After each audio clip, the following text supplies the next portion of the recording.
To give you some context, my wife, Sarah, and I had been together for almost 10 years. I thought we were happy, we shared so many memories, milestones, and laughter. But over the past few months, things started to feel off.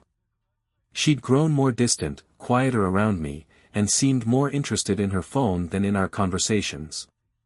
Still, I tried to brush it off. I didn't want to jump to conclusions and ruin the trust we'd built over the years. Then came the invitation from our neighbors, Mark and Lisa, for their annual spring party. They throw one every year, and we usually have a great time together, laughing, dancing, and talking with friends. But this time, Sarah seemed overly excited, not in the "let's go have fun together" way, but in a way that felt different. She spent a lot of time getting ready, fussing over her outfit and makeup like she was going on a first date. The night of the party, I noticed she seemed unusually cheerful, almost giddy. She was dressed in a way that caught everyone's attention, a red dress, fitted to perfection, that I hadn't seen before. She looked stunning, and for a moment, I felt lucky. But something about her eagerness didn't sit right with me. We arrived at the party, and almost immediately, she drifted away from me. She greeted our friends with the enthusiasm I hadn't seen in a while. I found myself standing alone, drink in hand, watching her from across the room as she laughed and flirted with everyone around her. I kept trying to shake off the uneasiness, thinking I was just overreacting. But then I noticed she was spending a lot of time with one guy in particular, someone I didn't recognize. He was tall, well-dressed, with an easy confidence. They laughed together, stood close, and at one point, I saw her hand linger on his arm. My stomach twisted. Every time I looked, it seemed like she was a little closer to him, a little more touchy than before.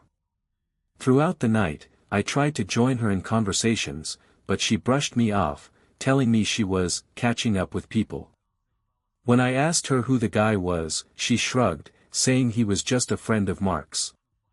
The way she avoided eye contact set off alarms in my mind. I tried to keep calm, but inside, I was seething. At one point, I lost sight of her altogether. She'd been off for so long that I couldn't shake the feeling that she was hiding something. So, I went looking for her. I scanned the party, walking through each room, greeting friends here and there, hoping to find her and set my mind at ease. But she was nowhere to be found. That's when I decided to check outside.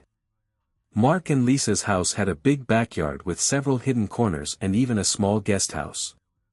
As I walked through the yard, I heard voices nearby, muffled but distinct. I moved closer, and there she was, tucked away in a quiet corner near the guest house with that same guy. They were standing close, too close, with her hand resting on his chest and his arm wrapped around her waist. My heart pounded in my chest, every doubt and fear I'd tried to suppress flooding back in an instant. I couldn't believe what I was seeing. I felt like I was in some twisted nightmare. Here was my wife, the woman I'd loved for years, wrapped up in the arms of a stranger at a party we were supposed to be enjoying together. I wanted to confront her, but I didn't want to make a scene, not here, not in front of everyone. So I took a deep breath and walked back into the house, my mind racing. I knew this wasn't the end of it, I couldn't just ignore what I'd seen. But I needed to think, to figure out how to handle it. After catching that intimate moment between Sarah and the stranger, I felt as if my world had been flipped upside down. I couldn't let it go, yet I also didn't want to act out of pure rage.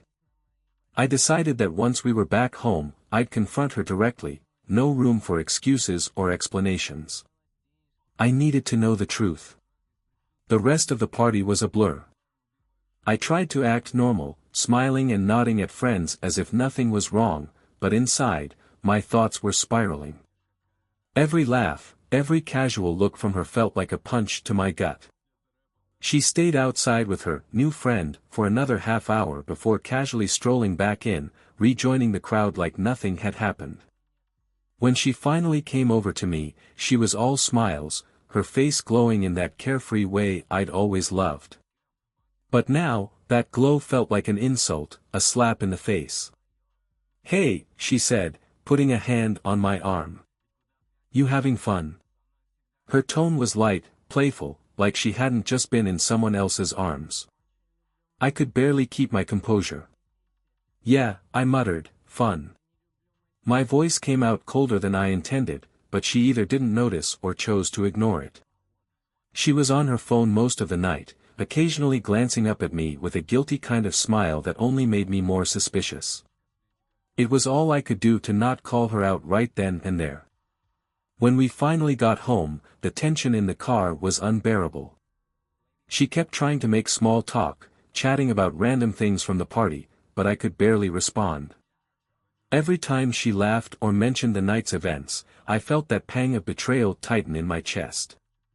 Once we stepped inside, I couldn't hold back any longer. I closed the door, took a deep breath, and faced her.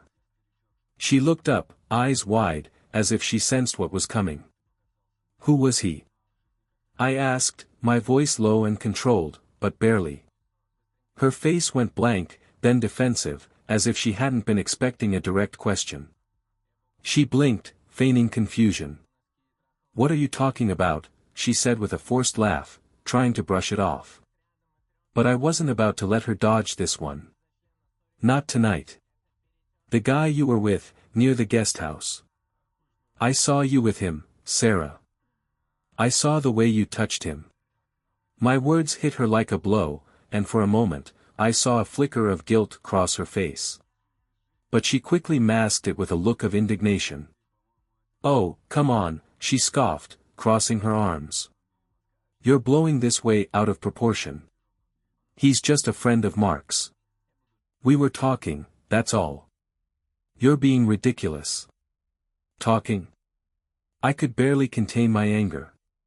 Talking doesn't involve touching each other like that. It doesn't involve sneaking off to some hidden corner at a party. Do you really think I'm that blind? Her face hardened, and she gave a sigh, as if I was the one being unreasonable. "I can't believe you're accusing me of cheating. You're acting paranoid. Do you seriously think I'd do something like that?" In that moment, her tone shifted, she went from defensive to dismissive, as if my suspicions were just a nuisance. She turned and started walking toward the bedroom, muttering something under her breath that I couldn't make out. But I followed her, not willing to let this go so easily. "Sarah, look at me," I demanded. She stopped, her shoulders tensed. "I saw you. I know what I saw. And if there's nothing going on, then tell me why you were all over him. Give me one good reason why I shouldn't believe what's staring me right in the face." She turned around, her face twisted in a mixture of anger and frustration. "You're not even listening to me. I told you, it was nothing. If you're so insecure that you can't trust me, then maybe we have bigger issues than one innocent conversation." Her words hit me like a punch, each one dripping with deflection and blame. I could feel myself reaching a breaking point, my hands shaking from the pent-up frustration. She didn't even try to reassure me. Instead, she turned this whole situation back on me, as if I was the one who had broken the trust between us. It took everything in me to step back, to stop myself from saying something I'd regret. But in that moment, I realized just how deep the damage ran. This wasn't just about one night or one guy. It was about everything I'd been feeling for months, all the changes, the distance, the lies that she had managed to hide behind a mask of innocence. As I stood there, watching her try to twist the blame, a cold determination settled over me. I was done accepting her excuses, done brushing off her evasive answers. If she wasn't going to be honest, then I'd find the truth on my own. After that night, I couldn't shake the feeling that I needed to take action. Sarah's dismissive attitude, her deflection, and that cold accusation of paranoia only made things worse. Every interaction we had afterward felt hollow. Her laughter, her casual conversations, it all seemed forced, like she was trying to maintain the image of a happy marriage while everything under the surface was fracturing. I knew that if I didn't find answers, I'd lose myself in this cycle of doubt and mistrust. So, I decided to hire a private investigator. I didn't come to this decision lightly, part of me felt ashamed, even guilty. I kept replaying moments of our marriage, wondering if there was something I had missed, something that could have prevented all of this. But after the confrontation at the party, I felt like I was standing on a knife's edge, and I needed to know the truth, no matter how painful it might be. I found a PI online who came highly recommended. His name was David, a former detective known for his discretion and attention to detail. When I met him, he listened intently, never judging, just taking in all the information I shared. I described Sarah's changes, the events at the party, and my own suspicions. He nodded, asked a few clarifying questions, and then gave me a look of understanding that somehow eased the weight on my shoulders. "Look," David said, "I've seen this kind of situation many times. Trust your gut. If something feels off, there's usually a reason." We agreed on a plan. He would start observing her during the day, follow her to work, her usual outings, and any unusual detours she might take. He assured me that he'd gather solid evidence, one way or the other, so that I could finally put my doubts to rest. It felt surreal, setting this plan in motion, like I was preparing for the end of a story I never wanted to be part of. The first few days passed in a haze of anxiety and self-doubt. Every time Sarah picked up her phone, every time she left the house, I found myself watching her more closely, wondering if David was somewhere nearby, capturing moments that would either vindicate or shatter my trust. Then, 3 days later, I got a call from David. He had found something, and he wanted to meet in person to show me what he had uncovered. My heart pounded as I made my way to our meeting spot, my mind racing through worst-case scenarios, hoping against hope that somehow, this was all a misunderstanding. When I met him, he was quiet, his face set in a grim expression that spoke volumes. Without a word, he slid an envelope across the table, watching me as I opened it. Inside were photographs, high-resolution images capturing Sarah with the same man from the party, each picture more incriminating than the last. In one, they were holding hands at a cafe. In another, she leaned into him, her face lit up with laughter in a way I hadn't seen in a long time. The final image showed them outside a hotel, her arm around him as they entered together. I felt like I'd been punched in the gut. All the trust, all the love I thought we shared crumbled in an instant, leaving me with nothing but a hollow ache. David gave me a moment to process, and then he spoke quietly. "I know this is hard, but now you have the truth. I'll keep gathering evidence if you need it, but I'd recommend speaking to a lawyer. With what you've got here, you'll have what you need if you decide to move forward." I could barely respond. Numb, I thanked him, paid for his services, and left, clutching the envelope like it was a piece of my broken heart. After David handed me those photos, I felt numb. I was furious, betrayed, devastated, and yet, strangely calm. That envelope of evidence was my ticket to the truth, and holding it felt like a weight had been lifted, like I finally had proof of what my gut had been warning me about for so long. I spent that night in silence, replaying memories of our marriage, trying to piece together how we'd ended up here. The laughter, the shared dreams, and the small gestures that once made me feel invincible, now they felt tainted, hollow. Yet, through all the grief, one thing was clear: I had to confront Sarah again, but this time, armed with irrefutable evidence. Over the next few days, I kept my composure around her. She must have sensed a change, though, because she became distant and guarded. There were moments she would look at me, her eyes searching, but I avoided giving away anything. I wanted her to feel safe, to believe her secret was still hidden, until I was ready to reveal what I knew. But I wasn't just going to confront her. I was planning to talk to a lawyer, someone who could ensure that, legally, I'd be prepared to handle whatever fallout might come from this. I wanted to make sure our home, our finances, and everything I'd worked so hard to build wouldn't just be handed over in case things turned ugly. So, I called the best lawyer I could find, someone well-versed in handling divorce cases with complex dynamics. He was sharp, no nonsense, and he laid out a clear plan for moving forward. It gave me a strange sense of relief, knowing that I was finally taking control of a situation that had spiraled beyond my grasp. And soon, I'd be ready for the confrontation. But not until everything was in place. As I prepared for the confrontation, my mind kept revisiting our history. I remembered our wedding, her promises, our plans for the future.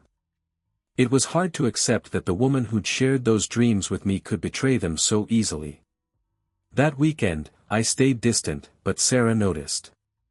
She tried to get me to talk, asking if everything was okay, but I brushed her off. I wasn't ready yet. I needed her to be in the dark until I was fully prepared to confront her with the truth. Each time she reached out, I felt an unsettling mixture of anger and sadness. Her words, once comforting, felt false. I needed this space to sort out my thoughts, my emotions, and my plan. I asked David to dig deeper, to gather every last detail he could find. If I was going to confront her and take this to court, I needed a case as airtight as possible.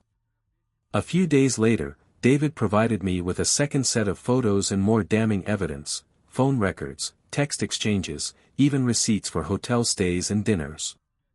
It was sickening. This wasn't a one-time lapse of judgment. It was a full-blown affair. Seeing their words, their plans, and the intimacy in their messages made me feel physically ill. I printed every piece of evidence, keeping it in a locked drawer in my office, preparing for the inevitable day when I'd lay it all out in front of her. One evening, as we sat across from each other at dinner, I noticed her glancing at her phone, a quick, nervous flicker of her eyes. I couldn't help myself. I made a remark about her friend, hinting at what I'd seen at the party. She froze for a second, her fork halfway to her mouth. I saw her guard go up instantly, her face hardening as she laughed it off, making some excuse. I let her think she'd won, that I'd accepted her excuse. Little did she know, I had everything I needed, and I was about to shatter her facade. I had another meeting with my lawyer. He explained how the evidence would strengthen my case in court.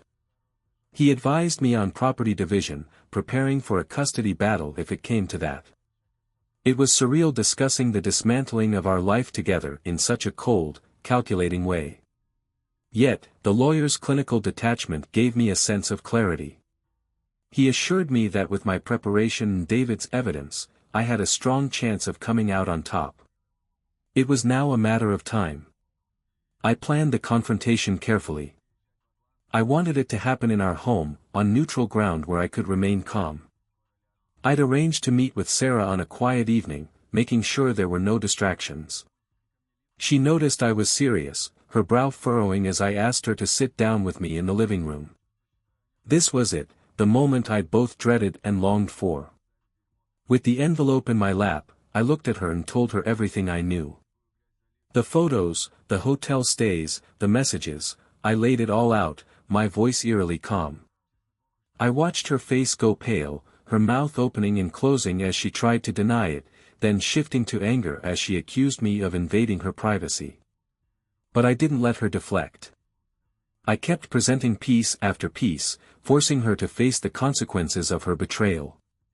At first, she tried to argue, saying it wasn't what it looked like, that I was making assumptions.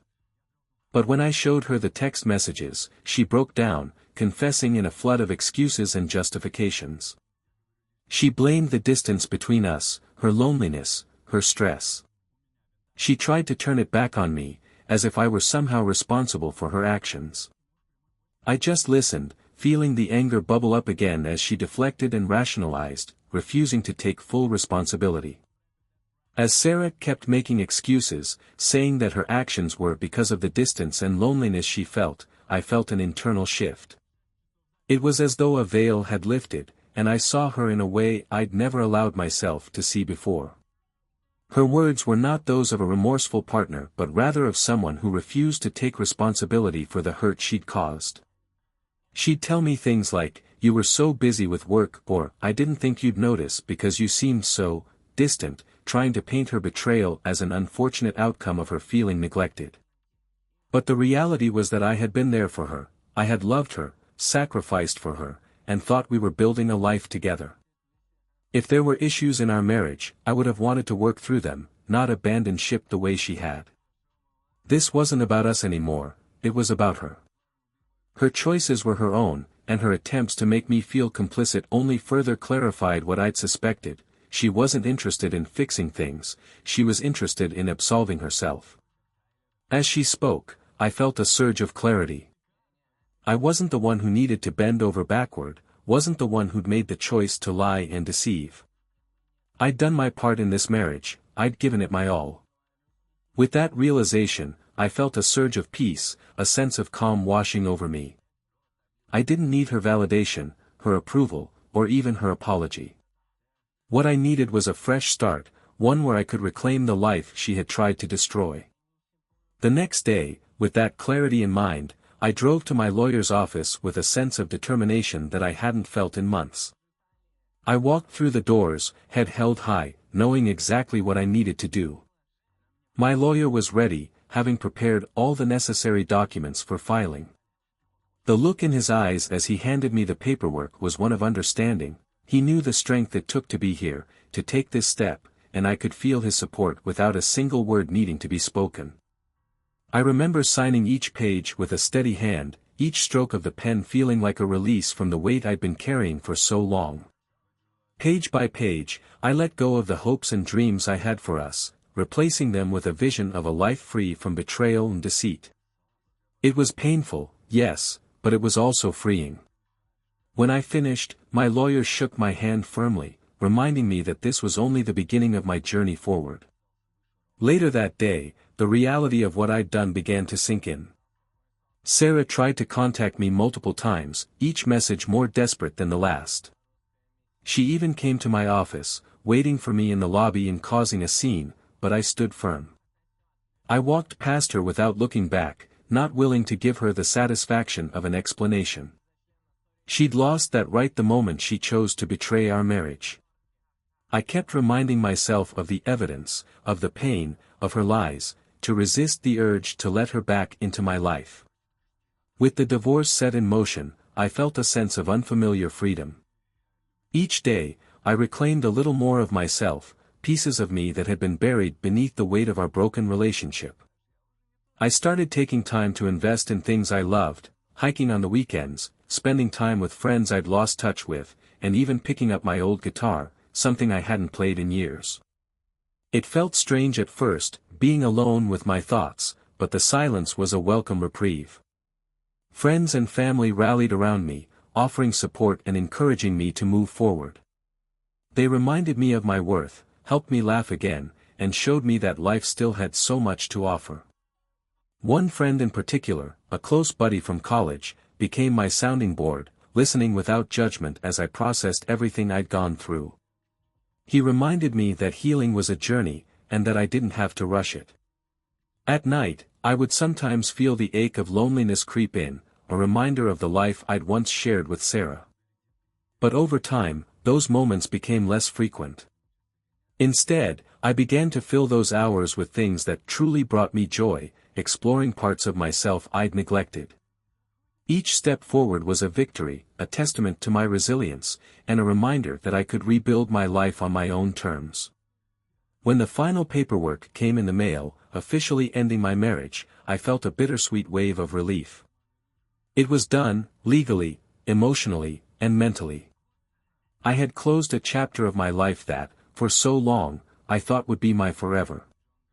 And though the scars of betrayal would remain, I knew they would fade over time. They'd be reminders not of my weakness, but of my strength.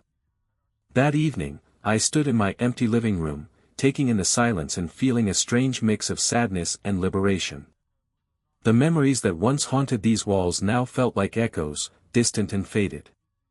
I was free from the chains of that betrayal, ready to step into a new life with a sense of purpose and clarity.